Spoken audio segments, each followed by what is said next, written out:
اس نے کہا کہ مالک بھی تو ہے, رحمان بھی تو ہے, رحیم بھی تو ہے, عبادت بھی تیری کرتے ہیں تو مدد بھی تو تجھی سے مانگنی ہے نا. اب مہربانی فرمانا اہدنا الصراط المستقیم, ہمیں سیدھا راستہ دکھا دے.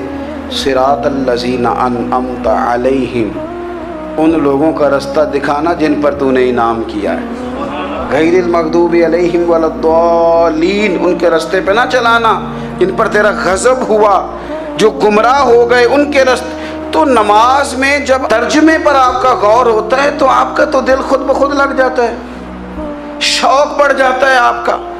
تو اتنی چیزیں ہم زندگی میں یاد کرتے ہیں, تو اگر ترجمہ بھی نماز کا یاد کر لیں اور پھر شوق سے پڑھیں تو آپ یقین کریں طبیعت کھینچی چلی آئے گی. ہمارے یہاں کچھ لوگ نماز پڑھتے ہیں پر بڑی لاپرواہی سے پڑھتے ہیں, کبھی ادھر دیکھتے ہیں, کبھی ادھر دیکھتے ہیں, کبھی بال سہلاتے ہیں. وہ میں نے دیکھا ہے سجدے جا رہے ہیں تو سیانے سیانے بندے کبھی کپڑے کو چھیڑ رہے ہیں, کبھی جگہ کو چھیڑ رہے ہیں. میرے نبی کریم صلی اللہ تعالی علیہ وسلم نے فرمایا ان لوگوں کا کیا حال ہے جو اپنی نماز میں نظریں آسمان کی طرف اٹھاتے ہیں, رکوع سے اٹھے تو اوپر دیکھنا شروع کر دیا, کیا حال ہے ان کا. اور پھر حضور نے ایک موقع پر تو سختی فرمائی, فرمایا جو نماز پڑھتے اپنی نظریں آسمان کی طرف اٹھاتا ہے وہ باز آ جائے, ورنہ ایسا نہ ہو کہ رب اس کی آنکھیں ہی چھین لے. وہ باز آ جائے اس کام سے. خشوع کے ساتھ نماز پڑھے, عاجزی کے ساتھ نماز پڑھے, اس کا دل لگا ہوا ہو نماز کے اندر. میرے نبی پاک صلی اللہ تعالی علیہ وآلہ وسلم کے غلام حضرت انس بن مالک رضی اللہ تعالی عنہ فرماتے ہیں کہ رسول پاک صلی اللہ علیہ وسلم نے مجھ سے فرمایا تھا کہ بیٹے نماز میں ادھر ادھر دیکھنے سے بچو, کیونکہ فرمایا نماز میں ادھر ادھر توجہ کرنا یہ بندے کو ہلاک کر دیتا ہے. ہلاکت ہے اس میں اگر تم نے ادھر ادھر توجہ ہوگی. نماز تم مالک کی بارگاہ میں کھڑے ہو اور تم دیکھ ادھر ادھر رہے ہو. تو ایک تو نماز عاجزی کے ساتھ. پھر فرمایا والذین ہم عن اللغو معرضون, وہ لوگ جو فضول باتوں سے, لغویات سے اپنا منہ پھیر لیتے ہیں, فضولیات سے. ہمارے ہاں نا بہت سارے لوگ ایسے ہیں جو بلا وجہ ان چیزوں میں دلچسپی لیتے ہیں جو ان کے مطلب کی نہیں ہے. ان کے مطلب کی مطلب آپ کسی سے ملنے کہتے ہیں کیا حال ہے, ٹھیک ہے جی. بچوں کا کیا حال ہے, ٹھیک ہے. بچے کتنے ہیں؟ تو بھئی آپ کو جب پتہ ہی نہیں تھا کتنے ہیں تو حال کیوں پوچھا آپ نے؟ آپ کرتے کیا ہیں, آپ کا بڑا بھائی کیا کرتا ہے, چھوٹا بھائی کیا کرتا ہے, ابا جی کیا کرتے ہیں. بھئی آپ کے مطلب کی بات نہیں, آپ مطلب کی مقصد کی بات کریں. بے مقصد باتوں میں الجھنے کی ضرورت نہیں ہے. دیکھیں اپنا ادارہ میں چلاتا ہوں, اپنا گھر آپ چلاتے ہیں, اپنی ڈیوٹی آپ کرتے ہیں. آپ کو زیادہ بہتر پتہ ہے کہ آپ اپنا گھر کیسے چلا رہے ہیں. مجھے زیادہ بہتر پتہ ہے کہ میں مدرسہ مسجد, مجھے زیادہ بہتر پتہ ہے اس کے اندر کون سی اصطلاح کس طرح کرنی ہے. یہ مجھ سے زیادہ بہتر کوئی بندہ جانتا نہیں. اب ہم کیا کرتے ہیں, جب ہم دوسرے کے کام میں مداخلت کرتے ہیں تو دو نقصان ہوتے ہیں. ایک تو اس کے ساتھ ہمارا رائے کا اختلاف ہو جاتا ہے, اور دوسرا ہمارے اپنے بہت سارے کام رہ جاتے ہیں کیونکہ ہماری توجہ ہی دوسرے کی جانب تھی. اپنے بڑے سارے کام رہ جاتے ہیں. اس لیے بہت ساری ایسی چیزیں ہیں جن میں بلا وجہ کوئی مقصد نہیں. ہم پرانے لوگوں سے باتیں سنا کرتے تھے, ہمارے بزرگ کہا کرتے تھے جڑے پنڈ جانا نہیں, جڑے پنڈ جانا نہیں ہوتا راہ پوچھنے دی کی. لغویات میں نہ الجھے, فضولیات میں نہ الجھے, یعنی ٹو میں رہنا, ٹو میں.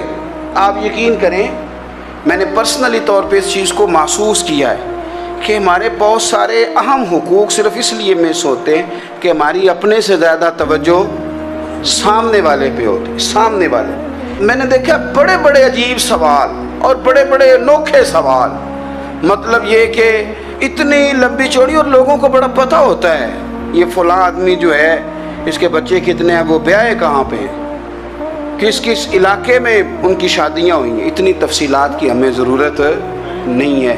ہم سے تو ہمارے بارے میں پوچھا جائے گا تو ہمیں اپنا معاملہ بڑا صاف ستھرا. دیکھیں کیا سونی بات کی مدینے والے رسول نے, قربان جائیں حضور کے جملوں پر. ایک شخص نے پوچھا حضور سونا اسلام کون سا ہے، خوبصورت مسلمان کون ہے؟ تو نبی پاک صلی اللہ علیہ وسلم نے فرمایا وہ خوبصورت مسلمان ہے جو بات اس کے مقصد کی نہیں، بے معنی ہے وہ بات وہ چھوڑ دے، بے مقصد باتوں سے الجھنا جو بندہ چھوڑ دے وہ مسلمان بڑا سونا مسلمان ہے۔ ہم کمزور اس لیے ہوتے ہیں کہ ہماری توجہ زیادہ دوسروں کی باتوں پر پڑتی ہے۔ کچھ چیزیں ایسی ہوتی ہیں جو ہم نہ فراخ دلی سے بانٹتے ہیں، اور کچھ چیزیں ایسی ہوتی ہیں جو مجبور ہو کر ہم دیتے ہیں۔ کئی دفعہ ایسا ہوتا ہے کہ سامنے والا کچھ زیادہ تکلیف میں ہوتا ہے اور ہمارے پاس بھی وسعت نہیں ہوتی، لیکن زیادہ اجر اسی بندے کو ملتا ہے جو تھوڑی تکلیف برداشت کرے اور سامنے والے کی تکلیف کو دور کرے۔ مدینہ منورہ میں نا قحط پڑ گیا تھا، غلہ نہیں ملتا تھا، تو قحط کے زمانے میں لوگ نا پھر چیزوں کو مہنگا کر کے بیچتے ہیں۔ ہمارے ہاں ایک طرف چینی کی لائنیں لگی ہوتی ہیں اور دوسری دفعہ چھاپا پڑتا ہے، پورے کے پورے گودام بھرے ہوئے نکل آتے ہیں، لوگ مصنوعی قلت پیدا کر دیتے ہیں۔ حضرت عمر فاروق رضی اللہ تعالیٰ عنہ کے زمانہ نور میں قحط پڑ گیا تھا، گندم کا دانہ اس طرح ہو گیا تھا جس طرح سونا ہے۔ سیدنا عثمان غنی رضی اللہ تعالیٰ عنہ کے نا بہت سارے اونٹ غلے کے بھرے ہوئے مصر سے آئے، اور لگتا یوں ہے کہ وہ شخص آپ ہی کو غلہ دیتا تھا، کسی اور کو دیتا بھی نہیں تھا، جو اونٹ بھر کے اس نے لیے۔ تو مدینہ منورہ کے اندر جب وہ مال پہنچا نا، آپ کو بتانا یہ چاہ رہا ہوں کہ ساری تجارت بندوں سے نہیں کرنی چاہیے، کچھ اللہ سے بھی کرنی چاہیے۔ رب سے جو بندہ تجارت کرتا ہے وہ بڑا کامیاب ہوتا ہے۔ وہ غلے سے بھرے ہوئے اونٹ آپ کے پہنچ گئے تو تاجر آئے، انہوں نے آگے کہا عثمان ہم کھول کے نہیں دیکھتے کہ اندر مٹی ہے کہ سونا ہے، اور یہ بھی نہیں پوچھتے آپ نے کتنے کا خریدا ہے، آپ کی زبان پر اعتبار ہے، آپ نے جتنے کا مال لیا ہے نا ہم ڈبل دیتے ہیں، آپ ہمیں دے دیں۔ آپ فرمانے لگے نہیں مجھے زیادہ نفع ملتا ہے۔ انہوں نے کہا 2 گنا، فرمایا نہیں زیادہ ملتا ہے، کہا 3 گنا، فرمایا زیادہ ملتا ہے۔ وہ کہنے لگے اس سے زیادہ تو کوئی تاجر ہے ہی نہیں جو زیادہ دے۔ فرمایا بس مجھے ملتا ہے نا۔ کہا کتنا ملتا ہے؟ فرمانے لگے لگتا ہے کہ اگر وہ تاجر زیادہ کرم نوازی کرے تو 700 گنا تو دے گا ہی، اور باقی کریم ہے۔ انہوں نے کہا جی نہیں اتنا نہیں ہم دے سکتے، پھر آپ بیچ لیں۔ یہ بات ہی سمجھ میں نہیں آتی۔ لوگ چلے گئے تو حضرت عثمان غنی مال اٹھا کے مسجد کے دروازے پہ لے گئے، جا کے کہنے لگے اے عمر اعلان کر دیں جس غریب کو گندم کی ضرورت ہے، آسانی کے دور میں نہیں دقت کے دور میں، جب لوگوں کو مل نہیں رہی چیز، جس کو ضرورت ہے وہ آئے اور آ کے لے جائے۔ جب جناب عثمان غنی کے اس غلے کا اعلان ہوا تو تاجروں کو اب مسئلہ سمجھ میں آیا کہ یہ 700 گنا کو بندہ نہیں دے رہا، یہ رب کریم عطا فرما رہا ہے۔ میرے عزیز کچھ سودے رب کے ساتھ بھی کریں۔ اگر کوئی بڑا ضرورت مند دروازے پہ آ جائے نا تو پھر اپنا نفع نقصان نہیں سوچنا، پھر تو رب کے ساتھ تجارت کرنی ہے۔ ضرورت مند کی ضرورت کا لحاظ کرنا یہ نہ مسلمانوں کے ایک دوسرے کے قریب کرے گا۔ ہم کون ہوتے ہیں کسی کی حاجت پوری کرنے والے، ضرورت پوری کرنے والے؟ کرنے والا تو اللہ ہے۔ تو اگر رب ہمیں کبھی وسیلہ بنائے، ذریعہ بنائے، تو پھر ہمیں ذرا نا خوش دلی سے بننا چاہیے، ذوق اور شوق سے بڑھنا چاہیے، پھر ہمیں کمزور نہیں پڑنا چاہیے۔